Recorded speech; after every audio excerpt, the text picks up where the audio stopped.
Algebra 2. The last time you guys had notes, you were solving a quadratic function or equation by graphing, and this time we are going to do it all algebraically. So you're going to still find the same answers that you would if you graphed the function. However, we are going to do it all by factoring or something called the quadratic formula. So go ahead and set up your notes. This is lesson 3.5, solving quadratic equations algebraically. So when we were graphing quadratic functions, we talked about how you're either going to have a function that has no solutions, like this one does. That one has no solution. Or you're going to have a function that crosses the x-axis twice, so you have two solutions. Or you are going to have a function that just sits where the vertex is directly on the x-axis, and when the vertex is right on the x-axis, you have one solution. So when we graph, we know that those are the three different types of solutions we might get, and when we solve algebraically, we're going to get the same exact solution types. All right?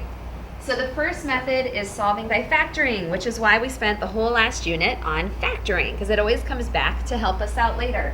So we are going to factor these like we normally would. Try to factor them with me. If you want to pause and factor, then you can turn the video back on and see if you factored correctly.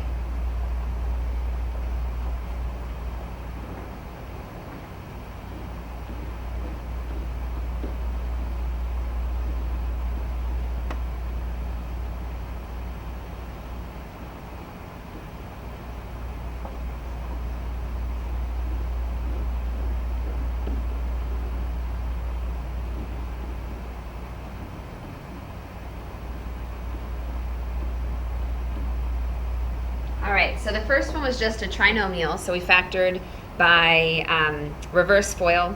And then the second one was a difference of squares, so 4x squared. I could have also pulled the 4 out because it's a greatest common factor, and that would have worked the same way, and you'll get the same answer. Since it's equal to 0, what we'll notice is that when you have two factors, because they are multiplying by each other, we have two factors equal to 0. One of them has to be 0. So we are going to actually set both of them equal to 0 because we have two possibilities. If a minus 4 equals 0, then a would be 4, and that would be one of our solutions. If a minus 6 equals 0, then a would equal 6, and that would be one of our solutions.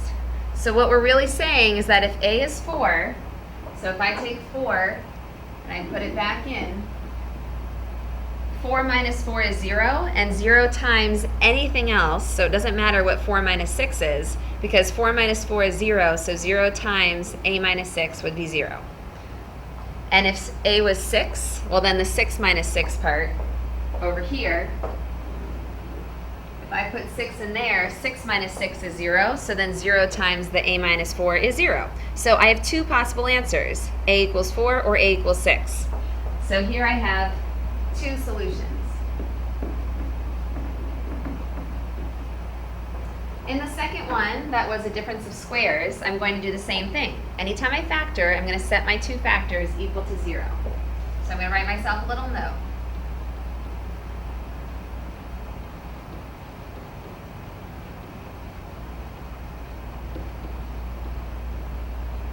Set each factor equal to 0.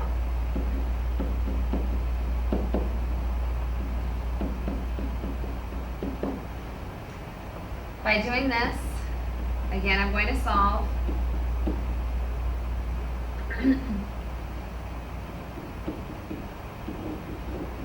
And I get x equals 2.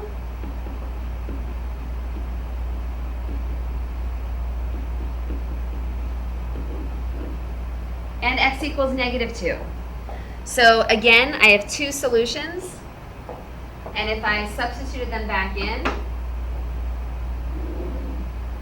in one case, the first factor would be 0, and then in the other case, the other factor would be 0 if I substituted in negative 2. So again, I have two solutions. That means that both of these would wind up being a picture where I have two answers. So both of them would look like that, okay? So the last method was solving by factoring, but you guys know that sometimes we come across problems that we can't factor. They're prime, or we can't figure it out. Maybe we're stuck and we forget how to factor. So the other method is using something called the quadratic formula. And you are given the quadratic formula for the SOL and for your test, so this is not something you need to memorize. Okay? So if you're given it, all we have to do is be sure that we know how to use it correctly. And it uses all of your A, B, and C values. So we just have to remember that my A value is coming from the number that is in front of your first term, your first A squared or X squared. It's your coefficient of your leading term with the highest power. Okay, so in this case, it's A squared has the highest power. So my A value is 1 because that's the coefficient. My B value is -10, coming from right there, the coefficient. And then my C value is 24, which is the last term. And I can actually go ahead and set up my second problem as well. My second problem, my first value, A value is 4. My B value, I don't have a B value because there's no X in the middle, so that's actually 0. And then my C value is -16. Once I have my ABCs identified, it's pretty easy to just use my quadratic formula to solve. So what I'm going to do is I'm going to substitute in exactly as it is shown. So I'm going to do X equals, and then I'm going to use the fraction bar, negative. Every time that I substitute, I'm going to put in parentheses my negative B value, which is -10, plus or minus the square root of B squared, so again in parentheses, my B value is -10, minus 4 times A times C. So I have to just lengthen this out to make sure everything is underneath the radical. And my A value is 1, and my C value is 24. Okay? My denominator is 2 times A. And my A value is 1. Okay. At this point, think about PEMDAS. I always want to simplify what's underneath the radical first. So right here, simplify first, okay? So when I go to rewrite this, what I can do is, because I see that I have a negative from the formula and I have this minus from the -10, I can change this into plus plus.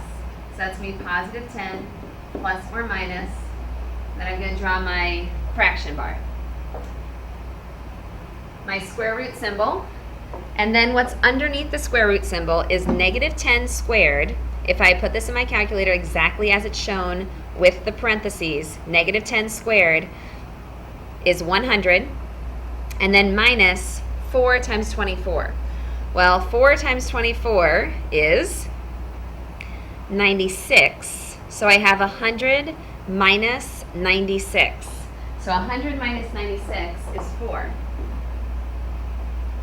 There we go. And then in my denominator, I have 2 times 1, which is 2. Remember, I cannot divide by 2 until I simplify my numerator. So what I'm going to wind up with is 10 plus or minus. The square root of 4 is 2, and then divide by 2. When you guys have this plus or minus symbol, the plus or minus means I'm going to have one answer with a plus and one answer with a minus. So my first answer is going to be 10 plus 2, and then divided by 2. And then my second answer is going to be 10 minus 2 divided by 2. So both of my answers wind up being 10 plus 2 is 12, divided by 2 is 6. And 10 minus 2 is 8, divided by 2 is 4. So I get two answers, which are 6 and 4. And if you guys remember, look back at the notes from before. This is the same problem that we just did, example number 1, and our answers were 6 and 4, so we know we did them correctly. Let's try the second one the same way. I'm going to set up my quadratic formula. At this point, you guys might want to pause the video, try to set up the quadratic formula with A is 4, B is 0, and C is negative 16, and then push play again and you can see if you got it correct.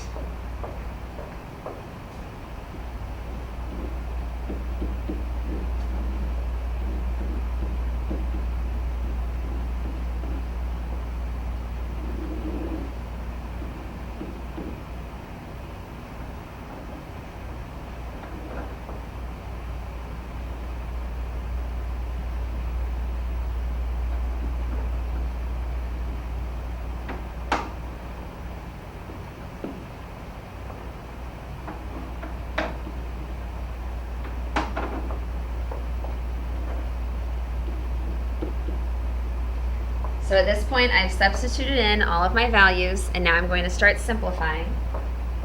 Negative 0 is 0, so all I have is plus and minus. 0 squared, all right, is 0. And then I know that I have 4 times 4. So again, 0 squared is 0. So then minus 4 times 4 is 16. 16 times 16 is 256. Remember, I have a negative here, and I have a negative here. So I'm going to have negative 16 multiplied by negative 16. So I wind up with a positive 256.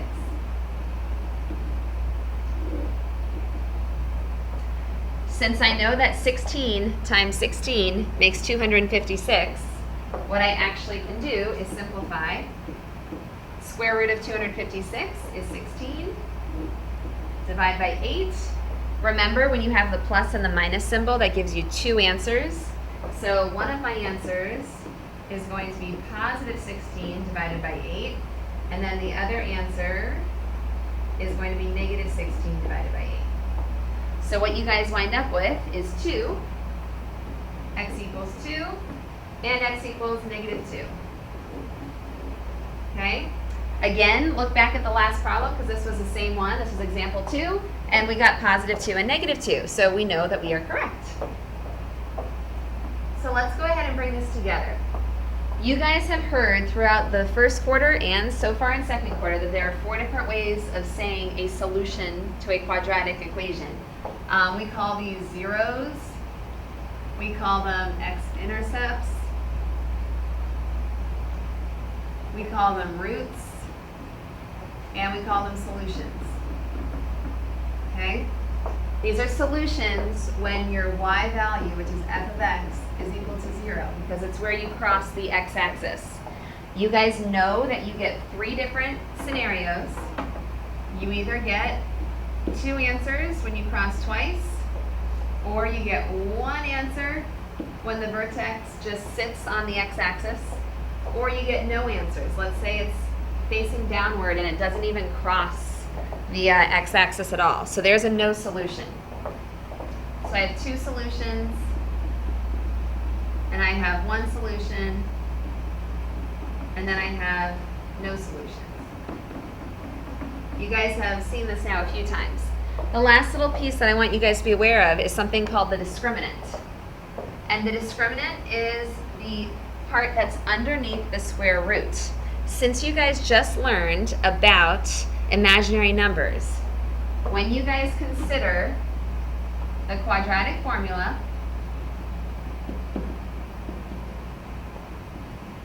which is your x equals negative b plus or minus the square root of b squared minus 4ac, all divided by 2a.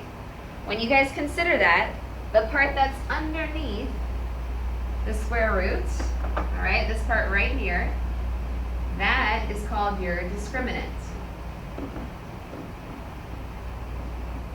So when you guys have a discriminant, the part underneath the radical, when it's greater than 0, it's a positive number. So when you do the plus and the minus of a positive number, you get 2 real solutions. So it crosses twice. If it's less than 0, that's when you guys are going to get an I, because you can't take the square root of a negative number. So you're going to get 2 imaginary solutions. And when it's equal to 0, Then you can only plus or minus the same number.